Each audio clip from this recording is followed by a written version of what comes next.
What's poppin', y'all? It's been a spooky couple of months. I mean, you talk about Halloween in June, because this all started with Desiree Perez, who was the CEO of Rock Nation, and there was a lawsuit with her daughter that a lot of people decided to cover, and people started getting striked left and right. I think they got privacy complaints, not entirely sure. And then after that, things quieted down for a little bit, but Akademiks decided to call out Rock Nation. So Rock Nation has gotten behind the clips, Pusha T and No Malice, or Malice now, I don't know if it's Malice or No Malice right now, on their upcoming release. They're gonna put it through Rock Nation, and they're promoting the hell out of it. And of course, if promotion's going on for a mainstream project or a mainstream attention project, because clips were never really mainstream in their heyday compared to all of the other acts like DMX, etc., that were selling gargantuan numbers, Akademiks, of course, is gonna get wind of it. And he had an initial call out towards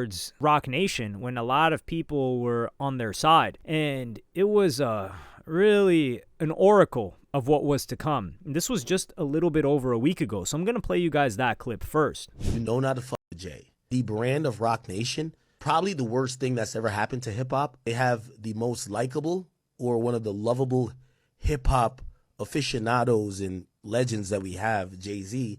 That's the face of it, but they do nothing but fuck with other black artists. I've never heard them fucking with a white artist, ever. They're trying to create a monopoly. Like, they want to be, Rock Nation wants to be Live Nation. You know how Live Nation is with touring? You can't really tour without Live Nation. Like, trust me, they will fuck your whole shit up. Trust me, I told you they did this in Sexy Red, Moneybagg Yo, Lil Baby, and they were trying to strong arm Rod Wave. I know this personally. I'm talking to these people's teams. Rock Nation, which is a subsidiary of Live Nation, because they got a deal that's under Live Nation, they want to do the same thing to hip hop, but they want to do it with all artists. So, like, it's funny because Jay-Z talks all this like he loves artists shit, but his label and conglomerate bully artists, they do the worst things to artists. Now, this is true in the sense that Jay-Z is complete cap when he talks about he loves artists. Jay-Z loves himself, his empire, and his family. Everybody else, you may be a pawn, you may be a rook, you may be a knight, but you are not the king or the queen. You are there to get sacrificed in furtherance of the king and the queen. In this case, Bey or B and Beyonce and Jay-Z and their family. And his extended family being Desiree Perez and Rock Nation. Live Nation, that's really true. It's almost like Ticketmaster, for instance. I did a video on this. I think it was on the main channel. I'm not sure. I think it flopped because nobody really cares about topics like that. But how Ticketmaster, you need to, like, Ticketmaster is kind of like what Live Nation is, except for tickets. And a lot of people that own venues or have tried to book tours, they've complained about Ticketmaster. But Live Nation is a good example of this. But Rock Nation, I don't see how they're going to do this. Like, Live Nation, you need them. Like, that's why I think Ye will really struggle doing another tour, because good luck doing a tour with Live Nation. I think he's complained about it in the past. But with Rock Nation, I don't see how they can do that with all artists. Now, I will take the point of, like, yo, he doesn't do this with white artists. Well, how many white rappers, like, Rock Nation, for the most part, operates within hip-hop. I think they were trying to do a sports thing with sports agents for a little while. I'm not too sure who's signed to Rock Nation Sports anymore. But within hip-hop, how many rappers are white, right? Like, we got MGK, who is somewhat of a pop act too, but he's signed to Diddy, he was signed to Diddy. I don't know if he's still Bad Boy. And then you've got Russ, who's independent, and let's see, what other white, Jack Harlow, who's Atlantic. Like, there aren't that are active compared to how many black rappers there are. It's night and day, and they're operating within hip hop. So I don't think that, I think they would. I don't really think that point stands too much. However, it is like what they have been doing, especially with Uzi, with Megan Thee Stallion, and not just in terms of Tory and Meg. We're talking just like the business side of things, because Generation Now had some issues with Rock Nation as well, and Uzi, because they were going to get managed by them, or Uzi was going to get managed by them, and he was signed to Generation Now as his record deal, management and recording contracts, completely separate things. But fast forward to my tweet. So I tweet this before the next thing happens, and I noticed this, and I was like, oh, how come nobody's talking about this? So I said, did you blink and miss it? The response to Kendrick's verse on the Clips track that was previewed got taken down everywhere. The narrative was disappointment, so they clapped it. Rock Nation moving militant for this album rollout. And a lot of people in my replies were like, bro, what? You're tripping. Like, people messed with that thing. They were talking about, like, how many Gen rhymes were there. And keep in mind, nothing is leaking on accident. You think think the Life of the Party reference track that leaked, like people are leaking Pusha T's stuff, like come on, dog. They're not. It's Pusha T or his team that are leaking these things because it keeps him in conversation. We've been talking about Pusha T the most since we've talked about him since the Drake beef, most likely, or anything to do with Drake. And that's not to knock Pusha. That's to say, like, yo, they're really working this thing and they're doing their best. And I'll give you a perfect example of a copyright takedown right here. I'll show it to you. This is a screenshot that I got, and this was posted by an account and said, LeBron James has the new Clips album early. He was riding around to unreleased songs last night, including a verse from Nas. And then it says, the media has been disabled in response to a report by the copyright owner. So that means the guy that posted this didn't take it down. It was the rights holder, which is Roc Nation, getting this taken down. So they struck this guy, and he gets harmed by it. And then this person says, the biggest question I have from this whole beef, how do you go from walking out together with your son that almost died to riding around playing unreleased music from Pusha T? And then now that's gone. That was one of the clips that got taken down, but another clip that got taken down was the one where Kendrick's verse was being played. And they sent that out. And Akademiks would later confirm that it was sent out. So as of this past week, Akademiks has not been streaming on his King Akademiks account. He hasn't been posting clips on his King Akademiks account. And it's probably because he caught a copyright strike for something on YouTube. He's already banned from Twitch. We don't know when he's going to get unbanned. He got permanently banned for that situation with Plaqueboy Max's mod that was like 15 years old. And because that got so big, it wasn't just a situation, but it was how big it got. They were like, hey, man, you're going to have to take a seat for quite a while. And then now Akademiks talks about getting a knock on the door from Meta because he got a lot of copyright filed against him via Roc Nation. So I'm going to play you guys a couple of clips and we're going to break them down each one by one. So usually when things come down the pipeline, they'll give us an early warning. And they came to me this weekend, and you know, corporate people don't really work weekends, but they came to me and they said, we have a lot of filings against you for Roc Nation. I'm giving it all the way up. This is why I keep telling, oh, y'all Tory, take your time in jail. The rest of y'all niggas who Roc Nation is going against, just take your losses and go. My Meta rep comes to me and says, Roc Nation done filed a shit ton of shit against you. And we're going to give you the courtesy. I'm not going to give you all the detail because they gave me a huge break. It says, we want you can remediate this before action is taken. They gave me really heads up. And I'm like, okay. And they sent me a whole bunch of stuff that had to do with my Facebook business pages on my business page over there, Akademiks TV, and also the personal page over there. And for even both pages on Instagram. Now I'm gonna tell you why this is confusing. And I want to be very honest. And this is why I keep telling y'all, Roc Nation ain't for us, brother.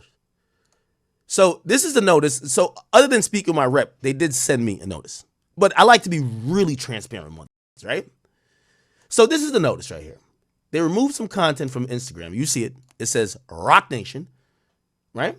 So there are a couple of different things that are happening here, and it varies by platform. For instance, if Akademiks caught a strike on his YouTube account, it means he wouldn't be able to stream for a week or upload, I think, on that account. Usually it's person-wide. So I'm pretty sure you're not supposed to stream on any other account because I believe LTG, a low-tier god, he had gotten a ban on one of his accounts or a strike or something like that, and he streamed on another account and he got permanently banned on YouTube. That's why he's not on YouTube anymore. So I don't know if Akademiks has a better relationship with YouTube that he's allowed to stream on alternative accounts. But with Meta, Facebook, Instagram, Akademiks' page has previously been gone, and that's because of instances like this. So if you get hit with 3 DMCAs on Instagram and you don't get it resolved, or you really just get hit with 3 DMCAs, your account's gone. Your account is terminated. And a lot of like paparazzi pictures, they like sometimes they'll own the rights to them and they'll just clap it and they'll be like, hey, you want that lifted? You want that DMCA lifted? That'll be 5 bans because we own that photo that you posted on IG. And that's the game. So here they're giving him a heads up, and this is why it's dangerous for them to do this, because if it's a small page, they can't get in contact with Roc Nation and they're getting screwed over. But Akademiks, like, they hit him up because they've had such a relationship with them, and they're like, hey, just take down these posts so we won't issue these strikes. But we know that these strikes were filed. So it's kind of like a bit of a grimy game, but it gets even worse than what's explained here, because it's one thing, like some people may make some sense out of it and be like, hey, look, man, it's not the greatest thing, but you took copyrighted content that someone owns the copyright to and you posted it on Instagram. They have the right to take it down. Okay, all right, but that's not the full story. So in this next clip, he explains a little bit more of how really everybody is posting these clips. This was the Pusha T post. They're saying that this Kendrick verse got cut from Pusha T's album. Now it's on the Clips project. Whatever, right? So the clips, chat, didn't I tell y'all that everything from Pusha T I've been getting from a PR person working Pusha T? I'm not finding it. I'm not illegally using it. They're sending it to me. This is Pusha T's rollout. We want to do A, B, C, and D. It would be big if you posted the Kendrick verse. That's why when I told you what's the dude named Chike or whatever his name is, I said, bro, the PR sent it to me. Their PR is sending it to me. I posted it. Clearly, this is what happened, chat. I go on stream and I tell y'all, I'm going to tell y'all the truth. I'm like, yeah, Rock Nation. This is not this is a rollout. They're clearly upset with not only what I've said at Rock Nation, but also I'm going to pull the veil down and tell you this ain't some random shit. Pusha T and Rock Nation's doing the rollout of a lifetime. The same content they sent me, they struck. So I even talked to my Meta people. I said, this content was sent to me by them. Now, not Rock Nation directly, but someone who's working. It's a third party that's working. They're working PR for the Clips, who is on Rock Nation. They send me to put on my Instagram, and because they don't like what I said, they fucking IP claimed it. Come on now, chat. Come on now, chat. Come on. I keep telling y'all about Rock Nation. And again, I really want no smoke with them, but I don't know who to really. And I think it's also the Desiree Perez thing. We covered her daughter saying some things about her, and she doesn't like that either. This is one of the craziest things ever. I imagine getting paid to post content or being sent that content from someone's team and getting paid to post it, and then they strike you for copyright for what they sent you to present. Imagine that. It's actually shocking. And this is the thing, a lot of you people think oh man, it's the most anticipated album, that's why everyone is posting it, the Clips is coming back. Listen, things can be anticipated, but they still need to be marketed. They still need to be promoted. If a new movie, I don't know, what's an anticipated movie? Let's just say some trilogy or I don't know, a Star Wars movie. Let's just say a new Star Wars movie pops up in every theater this Friday, and it wasn't posted anywhere, no social media posts, nobody was talking about it, it didn't get any early reviews. Do you think that's going to be the most talked about thing ever? Maybe. Possibly, but it's definitely not going to be as talked about as if it were promoted. And Star Wars is basically like saying Drake dropped, when we're probably talking about a movie that's significantly below that, which is Pusha T and the Clips. These guys, they are a historic group. Yes, they are a legacy act, but we're not going to act like they were punching numbers. They were not. Now, they had songs that really deserved more numbers, really, considering how many people had heard them and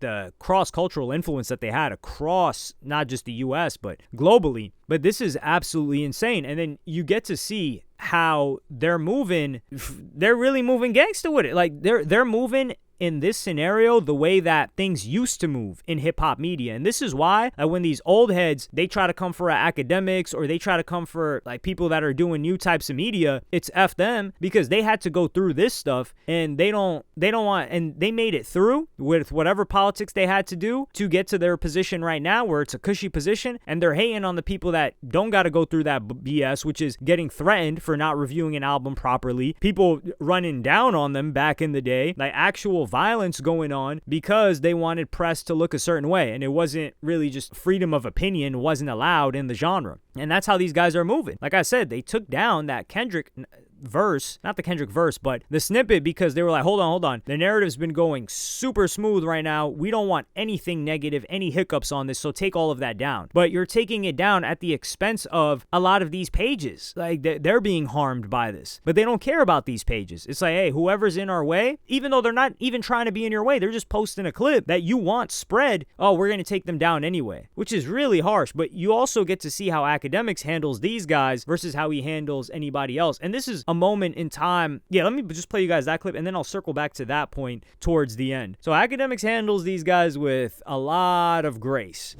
I'm now again at the point to try to engage with Rock Nation in maybe in a civil discussion, because I feel like they believe I'm one of the entities.